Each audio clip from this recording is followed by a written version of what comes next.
The animal that shares your home did not find you by chance. Have you ever felt it? A gaze that sees beyond your skin, into the quiet chambers of your heart. This knowing did not arrive by accident. It is an echo from a time before time. What I am about to share is a teaching from my lineage. It is a way of seeing that may shift the very ground beneath your feet. For the creature that walks beside you, the one you call a dog, a cat, a bird, is not merely a pet, it is a master, a guide who has taken on a simpler form, a simpler vessel, to hold a singular, profound teaching for you. It has chosen this path as an act of immense service. This is a truth my tradition has guarded for ages. Animals are not climbing a ladder of consciousness, trying to reach our level. In many ways, they descend to meet us. They have never forgotten what we spend our lives trying to remember, the connection to the source. They exist in the ocean of the present moment, an ocean of pure being that most humans only glimpse. When they enter your home, they make a silent vow. They trade their wildness for your four walls. They accept shorter lives, dependent care, and they agree to become a mirror for your inner world, all to help you return to your own heart. Before we walk further down this path, if these words resonate within you, a simple like signals that our spirits are aligned. To ensure our paths cross again, I invite you to subscribe and sound the bell. Your presence here is valued. The moment you first saw them was not a choice, but a recognition, a forgotten appointment, set by your souls before they entered these bodies. Your spirit recognized its teacher. Every guide brings a unique medicine, a different current of energy. Some guides walk the path of the heart's drumbeat.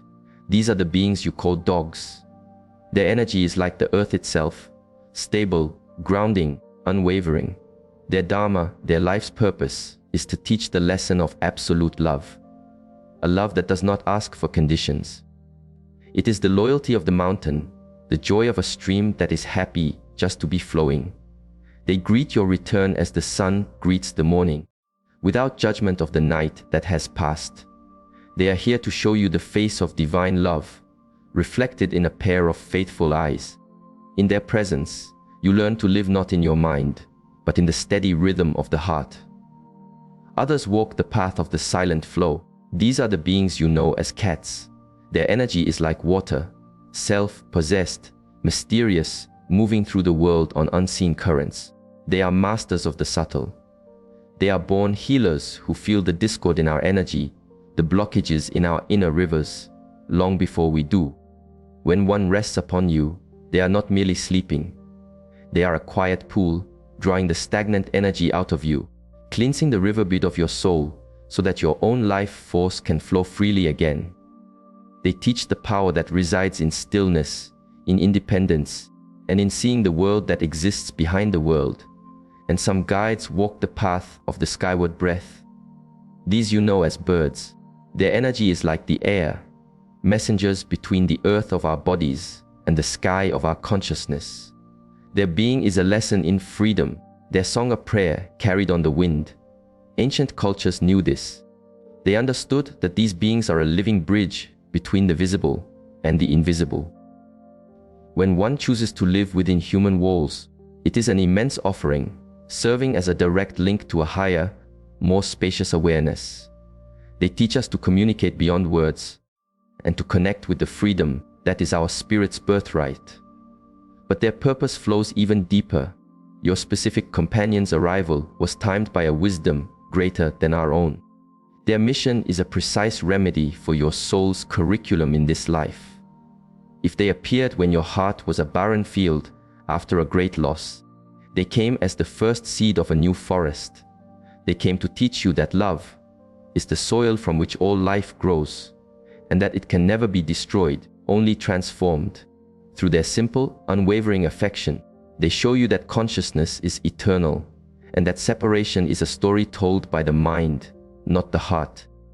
If they came when you felt like a solitary island, they came to reveal the ocean of connection that has always surrounded you. They are living proof that you are never alone, that you are a part of a vast, interconnected web of life. And if your companion found you when you were lost in the storm of doing, of stress and worry. They came to be your anchor in the harbor of the now. An animal never carries the weight of yesterday, nor the anxiety of tomorrow. They are masters of being. By simply watching them, by being with them, you learn to put down your burdens and enter the stillness of the present moment. Perhaps the most profound teaching is this: your companion is a spiritual alchemist. They willingly absorb the heavy lead of our unresolved energies, our anxieties, our grief, our anger, and through the pure furnace of their being, they transmute it. Sometimes this sacred work manifests as illness in their own bodies, a mirror of the discord within ours. This is the depth of their sacrifice. Understanding this transforms everything. Your relationship is a sacred partnership. They are constantly working to clear your path, heal your spirit, and remind you what love is. Your part is to offer care, of course, but more than that, to offer recognition. To see them not as a possession, but as a master in a humble form. When you do, you cease to be an owner and become a student. They also reteach us what our complicated minds have forgotten. The simple, healing power of touch, pure physical contact, free of story and expectation. When you stroke your companion, a hormone of love is released in both of you. It is a shared moment of grace. They remind us of life's natural rhythms, the need for deep rest, joyful play, and the right moment for action. They show us how to live in harmony with our own nature, not in a constant battle against it. Their communication is not of words, but of the heart, a silent language of energy, feeling, and knowing. If you quiet your own mind, you can hear them. They have been speaking to you all along. And when their time in that body is over, it is not an end. It is a gateway. Their final lesson is the most profound. Their passing breaks your heart open, and in that breaking, a new light enters. It teaches you the truth of impermanence, that all forms must pass, and at the same time, it proves that love is the one thing that form cannot contain. The body is a vessel, but the love that filled it returns to the ocean of source, from which it will continue to watch over you. If you wish to honor this sacred contract, begin today. Treat them as the teacher they are. Spend time in silence with them. This is a form of meditation. In your heart, ask what they have come to teach you. Be grateful for their service. The more you see their true nature, the more of their wisdom you will be able to receive. Out of all the souls on this earth, they chose you. They saw your potential to awaken. They have dedicated their life to helping you remember. Honor this gift. And know that in loving them, you are practicing how to love all of existence. I invite you now, in the space below, to share the story of the teacher in your life. Let your experience be a lamp for others walking this path. If this wisdom has filled your cup, I encourage you to share it with another soul who may be thirsty. Our journey together continues. If you wish to walk alongside me, I invite you to subscribe. May you be still. May you feel the unbreakable bond. And may the quiet teacher at your feet guide you always closer to the home within your own heart.